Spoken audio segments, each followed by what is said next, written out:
Y ayer nos enterábamos a través de las noticias del cable internacional que hay una nueva variante, por lo menos una mezcla de ellas, los casos de Delta y Omicron, llamada Delta Cron. Más allá del susto que nos puede generar es que, que estas variantes han venido y se quedan. Por lo tanto, tenemos que convivir con el virus. Ya vamos al tercer año de la pandemia. Con este tema vamos a hablar con el doctor Rubén Ramírez, es docente investigador de la Universidad Internacional SEC. Doctor Ramírez, buenos días. Muy buenos días, muchas gracias por la invitación. Doctor, bueno, ¿qué podemos esperar para este año? ¿Van a seguir apareciendo estas decenas de nuevos virus? Ok, nosotros tenemos que estar primero claros que es un virus de ARN, este tipo de agentes infecciosos puede seguir cambiando, puede seguir mutando, pueden seguir apareciendo entonces estas variantes. Frente a este tipo de situación y frente a la susceptibilidad del virus de cambiar, tenemos que estar claros entonces de reforzar las medidas en cuanto a la atención de sistemas de salud por parte ya de los organismos del Estado y al mismo tiempo entender que la situación de pandemia que estamos viviendo actualmente también conlleva una parte de responsabilidad por parte de los ciudadanos. Ya este tipo de variantes pueden surgir debido a su circulación en el ambiente, debido precisamente a que aumentan las cargas virales o pueden aumentar las cargas virales en individuos, por ejemplo, los no vacunados, y esto también va a aumentar las probabilidades de que ocurran o comiencen a aparecer estas mutaciones y a su vez comiencen a aparecer estas variantes que tienen un impacto a nivel epidemiológico, como por ejemplo el aumento de transmisibilidad, cambio de antigenicidad. Lo que más estamos viendo ahorita, como por ejemplo lo hemos observado con la parte de la Omicron, es el aumento de transmisibilidad y su facilidad para dispersarse en la población. Así que no podemos descartar que continúen apareciendo estas variantes a lo largo del tiempo. Doctor, ya hay muchos países en el mundo que ya hablan de la cuarta dosis. Nosotros recién hemos empezado la tercera dosis de refuerzo para el personal de primera línea y adultos superiores a edad de 65 años y otros grupos etarios. Y también vacunar a menores de 5 años. Esta nueva etapa de inoculación puede, digamos, proteger de mejor manera a la población ecuatoriana, quizás en el corto plazo, o es más virulenta la pandemia, o en este caso el virus, como para no poder cubrir con la suficiente antelación de inmunidad a toda la población? Esto se relaciona mucho con la primera pregunta que me hiciste con la parte de las variantes. Como ya más o menos lo había comentado, la vacunación nos permite protegernos del virus, evita, por ejemplo, que signos y síntomas o que la gravedad de la enfermedad sea mayor y al mismo tiempo entonces puede permitir la reducción de la carga viral. La reducción de la carga viral en cualquiera de nuestros organismos entonces puede reducir también la aparición de estas variantes. Un punto importante es que, y que hay que recalcarlo, apenas llevamos 2 años con esta pandemia y es un virus nuevo, todavía se está aprendiendo de él. Se ha logrado, gracias a todos los avances que hemos tenido, 2020, 2021 y 2022, lograr generar estas vacunas. Y lo que se trata de hacer con estos refuerzos es mantener la protección en la población. Al mantener la protección en la población, no solamente estamos asegurándonos la protección a personas normales, sino sobre todo aquellas que sean parte de los grupos vulnerables. ¿Quiénes son esos grupos vulnerables? Aquellas personas que tienen una condición que incluso al estar vacunadas podrían entonces estar en riesgo de generar una gravedad por parte de esta infección, como por ejemplo las personas mayores o las personas con enfermedades adicionales o comorbilidades, las personas inmunosuprimidas. En esta etapa de la pandemia es a ellos a los cuales precisamente hay que proteger.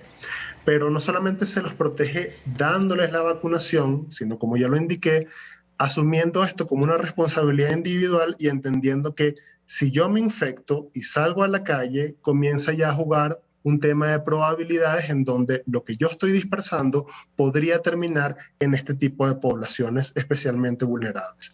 Así que los refuerzos como tal lo que hacen es mantener a nuestro organismo, a nuestro sistema inmunitario con las defensas activas, lo podríamos decir de esa manera, y darnos entonces la oportunidad de ver cómo va evolucionando las nuevas variantes. En este caso ya hay varias evidencias que nos indican que la Omicron tiene o genera una severidad menor, todavía hay que estudiar un poco más sobre el tema, pero podría entonces irnos ayudando para proteger, repito, a esta población, especialmente a los vulnerables, e ir viendo entonces cómo se va desarrollando y cómo podemos ir viendo el final de esta situación. Doctor, la posibilidad de hacer pruebas diagnósticas, las de las PCR, las pruebas rápidas o las de antígenos, cada vez son más demandadas, pero la industria no tiene una capacidad de satisfacer la demanda por un lado, y por otro lado también el sistema público de salud no ha adquirido las suficientes. Yo no sé por qué luego de casi 2 años no tenemos una capacidad diagnóstica como otros países. Creo que somos de los países con menos diagnóstico en América Latina. Bueno, aquí hay que entender también que por la parte positiva, la población dentro de su lenguaje ha incorporado elementos como pruebas de antígeno, pruebas moleculares. Eso está bastante bien porque implica democratizar la información, implica que la gente comienza a tener más contacto con esos términos y poco a poco comienza a entenderlos. Sin embargo, nuestra labor de parte de la universidad también es la sección de la educación. El acceso a las pruebas, si bien es cierto, es bueno que su acceso sea libre, también implica una parte de responsabilidad, de nuevo, por parte de la ciudadanía. ¿Qué pasa?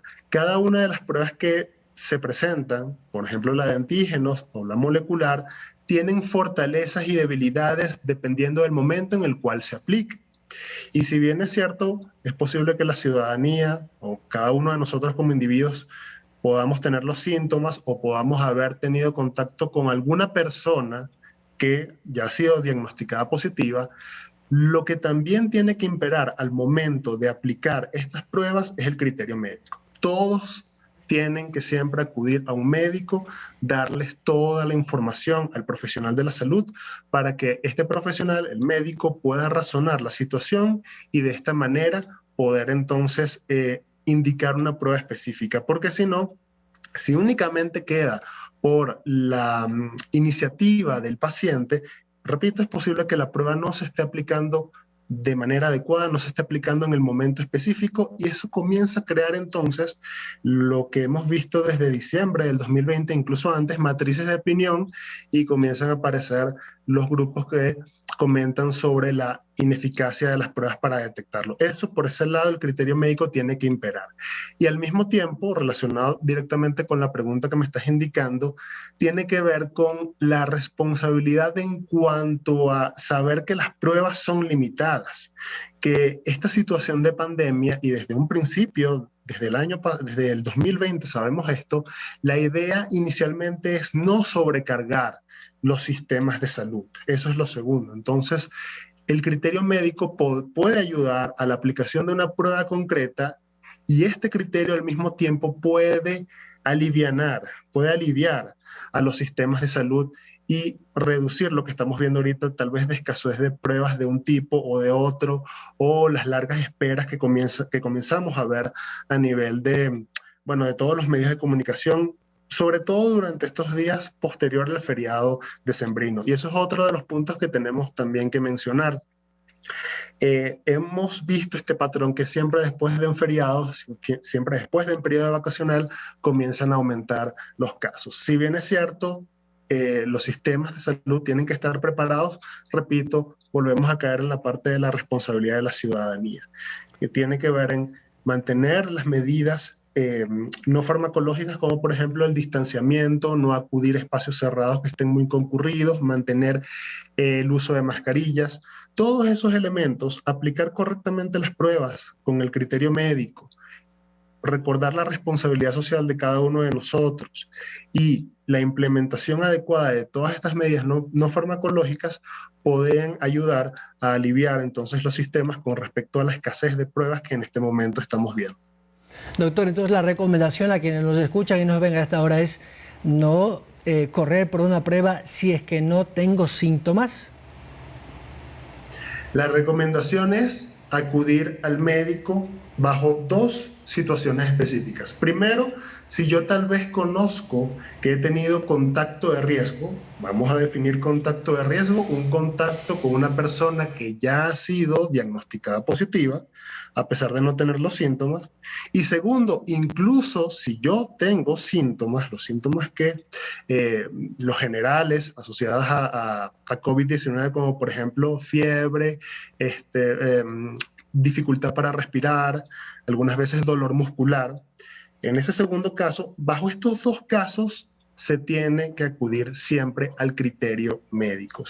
Y bajo esta situación, precisamente, tenemos que destacar la importancia de los medios como, por ejemplo, la telemedicina. La telemedicina no solamente durante esta situación de pandemia, sino en el futuro, va a jugar un papel fundamental para aliviar esos sistemas de salud y para ser mucho más efectivo y para democratizar aún más el acceso de las personas a la salud, pero apoyándonos de la tecnología. Entonces, dentro de esas dos situaciones, contacto de riesgo pero sin síntomas e incluso con síntomas, apoyarnos en los profesionales de la salud, darles toda la información necesaria para que ellos lleguen a una conclusión de cuál es la prueba que se tiene que aplicar y cuáles son las medidas entonces que podrían implementarse para la situación de cada uno. Cada uno es un mundo específico.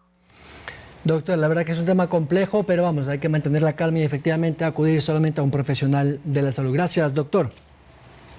Gracias, muchísimas gracias por la invitación. Hablamos con el doctor Rubén Ramírez, es investigador y docente de la Universidad Internacional SEC a propósito de las pruebas diagnósticas. 7:45. Vamos a la pausa. Agradecer estará con nosotros el asambleísta Javier Santos de la Izquierda Democrática por Manabí. Hablaremos de inversiones, pero también sobre las reformas a la ley de pesca y acuacultura.